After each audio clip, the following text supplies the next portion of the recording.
In this chapter, we will learn about HTML headings.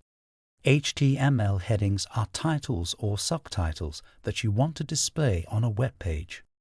HTML headings are defined with the H1 to A6 tags. A1 defines the most important heading.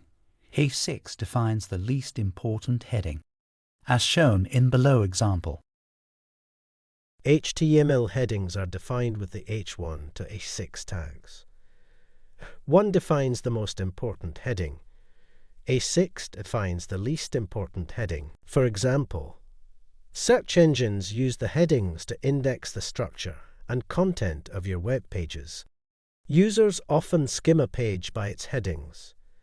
It is important to use headings to show the document structure. H1 headings should be used for main headings, followed by H2 headings, then the less important H3 and so on.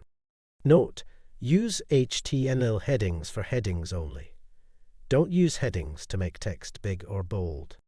Each HTML heading has a default size.